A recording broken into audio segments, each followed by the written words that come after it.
ਅਸਲਾਮ ਵਾਲੇਕੁਮ ਵੀਰੋ। ਅੱਛਾ ਵੀਰੋ, ਜ਼ਿੰਦਗੀ ਦੇ ਵਿੱਚ ਕਦੀ ਦੁੱਖ ਆਵੇ ਨਾ, ਕਦੀ ਕੋਈ ਤਕਲੀਫ ਆਵੇ ਤੇ ਆਪਣੇ ਦੁੱਖ ਦਾ ਇਜ਼ਹਾਰ ਕਿਸੇ ਅੱਗੇ ਨਹੀਂ ਕਰਨਾ। ਇਹ ਗੱਲ ਮੇਰੀ ਪੱਲੇ ਬੰਨ੍ਹ ਲੈਣੀ ਹੈ ਮੇਰੇ ਭਰਾਵਾਂ ਨੇ। ਤੁਹਾਡਾ ਬੜਾ ਫਾਇਦਾ ਹੋਏਗਾ, ਕਿਉਂਕਿ ਜਿਹੜੇ ਲੋਕ ਨੇ ਨਾ, ਬਜਾਏ ਤੁਹਾਡੇ ਦੁੱਖ ਦੇ ਵਿੱਚ ਤੁਹਾਡੀ ਹਿੰਮਤ ਵਧਾਉਣ ਜਾਂ ਤੁਹਾਨੂੰ ਹੌਸਲਾ ਦੇਣ, ਇਹ ਲੋਕ ਤੇ ਡਿੱਗੀਆਂ ਹੋਈਆਂ ਕੰਧਾਂ ਦੀਆਂ ਇੱਟਾਂ ਚੁੱਕ ਕੇ ਭੱਜ ਜਾਂਦੇ ਨੇ। ਕਦੀ ਤੁਹਾਡੇ ਆਂਸੂ ਨਿਕਲਣ ਨਾ, ਤੁਹਾਨੂੰ ਖੁਦ ਤੁਸੀਂ ਪੂੰਝਣਾ ਹੈ। ਅਗਰ ਲੋਕਾਂ ਨੇ ਆਣ ਕੇ ਪੂੰਝੇ ਤਾਂ ਲੋਕੀ ਤੁਹਾਡੇ ਜਜ਼ਬਾਤ ਦਾ ਸੌਦਾ ਕਰਨਗੇ। ਇਹ ਗੱਲ ਮੇਰੀ ਪੱਲੇ ਬੰਨ੍ਹ ਲਓ ਮੇਰੇ ਵੀਰ।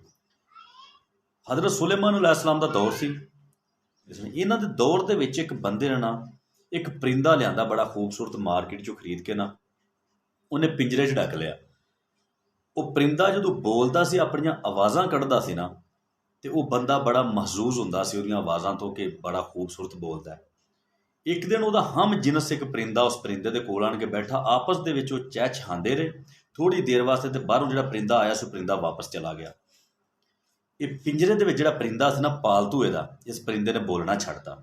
ਬੰਦੇ ਨੇ ਬਹੁਤ ਕੋਸ਼ਿਸ਼ ਕੀਤੀ ਪਰਿੰਦਾ ਬੋਲੇ ਨਾ। ਬੰਦੇ ਨੇ ਪਰਿੰਦੇ ਦਾ ਪਿੰਜਰਾ ਚੁੱਕਿਆ ਤੇ ਹਜ਼ਰਤ ਸੁਲੇਮਾਨ अलैहिस्सलाम ਦੀ ਬਾਰਗਾਹ 'ਚ ਆ ਗਿਆ। ਕਹਿੰਦਾ, ਸਰਕਾਰ, ਮੈਂ ਇਹ ਪਰਿੰਦਾ ਮੁੱਲ ਲਿਆਂਦਾ ਸੀ ਤੇ ਮੈਂ ਬੜੇ ਪੈਸੇ ਭਰ ਕੇ ਆਂਦਾ ਸੀ, ਲੇਕਿਨ ਪਰੇਸ਼ਾਨੀ ਇਹ ਬਣੀ ਹੈ ਕਿ ਇਹ ਬੋਲਦਾ ਸੀ ਤੇ ਮੈਨੂੰ ਬੜਾ ਸਕੂਨ ਹੁੰਦਾ ਸੀ, ਮੇਰੇ ਘਰ 'ਚ ਰੌਣਕ ਲੱਗੀ ਰਹਿੰਦੀ ਸੀ। ਇਹ ਬੋਲਣਾ ਛੱਡ ਗਿਆ। ਇਹਨੂੰ ਪੁੱਛੋ ਤੇ ਸਹੀ, ਇਹਨੂੰ ਹੋਇਆ ਕੀ ਹੈ? ਮੈਂ ਬਹੁਤ ਕੋਸ਼ਿਸ਼ ਕੀਤੀ, ਬੋਲਿਆ ਨਹੀਂ। ਸਰਕਾਰ ਨੇ ਪੁੱਛਿਆ ਤਾਂ ਉਸ ਪਰਿੰਦੇ ਨੇ ਕਿਹਾ ਕਿ ਹਜ਼ੂਰ, ਮੈਨੂੰ ਜਦੋਂ ਇਹਨੇ ਖਰੀਦ ਕੇ ਆਂਦਾ ਨਾ, ਮੈਂ ਕੈਦ ਹੀ ਸਾਂ। ਮੈਂ ਆਪਣੀ ਕੈਦ ਨੂੰ ਰੋਂਦਾ ਸਾਂ, ਆਪਣੇ ਦੁੱਖ ਨੂੰ ਰੋਂਦਾ ਸਾਂ। ਤੇ ਇਹ ਬੰਦਾ ਜਿਹੜਾ ਨਾ, ਜਦੋਂ ਮੈਨੂੰ ਰੋਂਦਾ ਵਹਿੰਦਾ ਸੀ ਨਾ, ਤੇ ਇਹ ਸਮਝਦਾ ਸੀ ਮੈਂ ਬੜਾ ਸੋਹਣਾ ਸਰੀਲਾ ਬੋਲਣਾ, ਬੜਾ ਚਹਿਚਹਾਨਾ, ਲੇਕਿਨ ਮੈਂ ਆਪਣੀ ਆਵਾਜ਼ ਦੇ ਵਿੱਚ ਆਪਣੇ ਦੁੱਖਾਂ ਦੇ ਬਾਰੇ ਰੋਂਦਾ ਰਹਿੰਦਾ ਸਾਂ। ਲੇਕਿਨ ਇਸ ਬੰਦੇ ਤੇ ਕੋਈ ਅਸਰ ਨਹੀਂ ਸੀ ਹੋਇਆ। ਫਿਰ ਇੱਕ ਦਿਨ ਮੇਰਾ ਹਮ ਜਿਨਸ ਪਰਿੰਦਾ ਆਇਆ। ਉਹਨੇ ਕਿਹਾ, ਯਾਰ, ਇਸ ਬੰਦੇ ਨੂੰ ਤੇਰਾ ਪਤਾ ਨਹੀਂ ਲੱਗਣ ਡਿਆ ਤੂੰ ਕੀ ਕਹਿਣ ਡਿਆ। ਤੂੰ ਰੋਣਾ ਹੈ, ਇਹ ਮਹਿਜ਼ੂਜ਼ ਹੁੰਦਾ, ਇਹ ਖੁਸ਼ ਹੁੰਦਾ ਕਿ ਯਾਰ ਪਰਿੰਦਾ ਬੋਲਦਾ ਪਿਆ। ਤੂੰ ਬੋਲਣਾ ਛੱਡ ਦੇ, ਰੋਣਾ ਛੱਡ ਦੇ।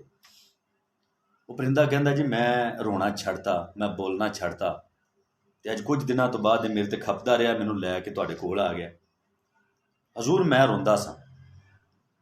ਅਖੀਰ ਹਜ਼ਰਤ ਸੁਲੇਮਾਨ अलैहिस्सलाम ਨੇ ਕਿਹਾ ਵੀ ਕਿ ਤੂੰ ਇਸ ਪਰਿੰਦੇ ਨੂੰ ਆਜ਼ਾਦ ਕਰ ਦਿਓ। ਉਹਨੇ ਉਸ ਪਰਿੰਦੇ ਨੂੰ ਆਜ਼ਾਦ ਕੀਤਾ। ਪਰਿੰਦਾ ਉੱਡਿਆ। ਪਰਿੰਦਾ ਨੇ ਇੱਕ ਦੀਵਾਰ ਤੇ ਬੈਠ ਗਿਆ। ਦੀਵਾਰ ਤੇ ਬੈਠ ਕੇ ਥੋੜ੍ਹੀ ਦੇਰ ਚਹਿਚਹਾਇਆ, ਫਿਰ ਉੱਡ ਗਿਆ। ਹੁਣ ਉਹ ਬੰਦਾ ਪੁੱਛਦਾ, ਜਿਹੜਾ ਪਰਿੰਦਾ ਸੀ ਹਜ਼ਰਤ ਸੁਲੇਮਾਨ अलैहिस्सलाम ਨੂੰ, ਹਜ਼ੂਰ, ਇਹਨੇ ਹੁਣ ਕੀ ਕਿਹਾ? ਉਹਨੇ ਕਿਹਾ ਕਿ ਕਹਿੰਦਾ ਕਿ ਤੂੰ ਮੇਰੀ ਜ਼ਬਾਨ ਨਹੀਂ ਸਾਂ ਸਮਝਦਾ, ਤੂੰ ਮੇਰੇ ਦੁੱਖ ਨੂੰ ਨਹੀਂ ਸਮਝਿਆ, ਤਾਂ ਤੂੰ ਖੁਸ਼ ਹੁੰਦਾ ਹੈ, ਤੇ ਤੂੰ ਵੀ ਚੁੱਪ ਹੋ ਜਾ ਮੇਰੇ ਤਰ੍ਹਾਂ, ਤੇ ਤੇਰੇ ਵੀ ਦੁੱਖ ਮੁੱਕ ਜਾਣਗੇ, ਮੇਰੇ ਤਰ੍ਹਾਂ ਆਜ਼ਾਦ ਹੋ ਜਾਏਗਾ ਦੁੱਖਾਂ ਤੋਂ। ਇਸ ਵਾਸਤੇ ਆਪਣੇ ਦੁੱਖ, ਆਪਣੇ ਦਰਦ ਜਦੋਂ ਤੁਸੀਂ ਸੁਣਾਓਗੇ ਨਾ, ਯਾਰ, ਲੋਕ ਤਾਲੀਆਂ ਮਾਰਨਗੇ, ਲੋਕ ਮਹਿਜ਼ੂਜ਼ ਹੋਣਗੇ, ਲੋਕ ਖੁਸ਼ ਹੋਣਗੇ ਕਿ ਯਾਰ ਠੀਕ ਫਸਿਆ, ਕਿਉਂਕਿ ਉਹ ਤਾਂ ਤੁਹਾਡੀ ਫੀਲਿੰਗ ਨੂੰ ਸਮਝਣ ਹੀ ਨਹੀਂ ਡੇ। ਇਸ ਵਾਸਤੇ ਜਿਵੇਂ ਉਹ ਬੰਦਾ ਉਸ ਪਰਿੰਦੇ ਦੀ ਫੀਲਿੰਗ ਨੂੰ ਨਹੀਂ ਸਮਝਦਾ, ਉਹ ਸਿਰਫ ਕਹਿੰਦਾ ਕਿ ਬੋਲਦਾ, ਚਹਿਚਹਾਉਂਦਾ। ਜਦੋਂ ਤੁਸੀਂ ਰੋਵੋਗੇ ਨਾ, ਲੋਕਾਂ ਨੇ ਇੰਜੋਇਮੈਂਟ ਕਰਨੀ ਹੈ ਤੁਹਾਡੇ ਦੁੱਖ ਤੋਂ।